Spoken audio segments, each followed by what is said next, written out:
Every day, Mr. McInnes tells us to imagine our future. He's been saying it since the first day of school, and we're already past Halloween, and it's still not working. The boys imagine themselves in the NBA and fight over if you have to be for the Bulls when you live in Chicago.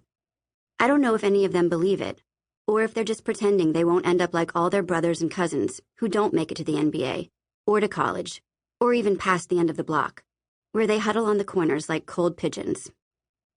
The girls don't imagine the NBA. Girls with good voices like Marisol want to be singers, but the rest of us can't think of much. We say we won't have babies young like our moms, but deep down, we're scared we might. But Mr. McInnes keeps telling us, like he doesn't know what else to say. I feel bad for him because he's so nice, and it's his first year being a teacher, and he came all the way here from Mississippi. But at least he didn't end up in the high school, where they lock you in class until the bell rings. Mom's waiting for me after school, wearing a skirt and lipstick, which makes my stomach drop, because she only wears skirts and lipstick when Jack is home. I used to wear skirts until I met Jack, and now I only wear pants, because I don't want to do anything he likes.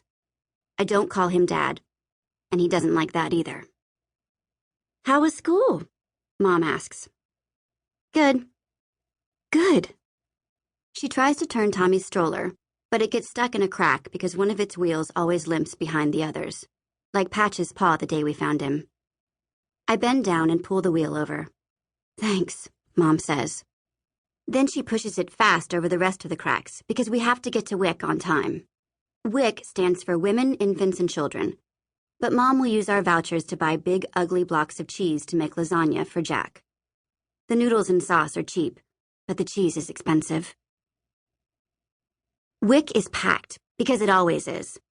All the moms are exhausted, and all the kids are bored, and all the chairs are hard. The women behind the window pretend they can't see us, and act like they work in a regular office, drinking coffee and laughing on their phones, and shopping for sweaters on the computer. Tommy's whining in his stroller because he just learned to crawl and wants to get down. Some of the moms let their babies crawl on the floor, but not my mom. I pull out my notebook to do my homework, and it flips to the first page from the first day of school, when Mr. McInnes made us write as the first thing, "Imagine my future." That's the only thing on the page. It makes me sad that we let him down. That not one of us can imagine the kind of future he means when he says that. That we all know we'll be on the street corner and at WIC for eternity. The grocery store took so long and the bus ride even longer, so it's black dark when we get home, and too late for lasagna. Jack's nowhere in sight. Tommy and I are starving. My great-grandma Daisy is sitting in the living room with no lights on. "Sorry, Granny," Mom says. She switches on the lamp with the sticky knob, even though she's carrying Tommy and a million grocery bags, and lots of them have cans. Granny stares at us like waking up from a dream, and seeing some other world than our living room with the cat-clawed couch and the crooked left blind. "Can you sit with her, Britt, while I make dinner?" Her lipstick's rubbed off in the middle, but still around the edges like it's trying to hang on. I sit next to Granny and talk my math problems out loud, because voices seem to calm her, even though she hardly talks at all. When she first got here, she could still make sentences. Most of them were a bunch of mixed-up words that almost made sense, like those puzzles where you have to unscramble the letters to make the word. But now, almost nothing.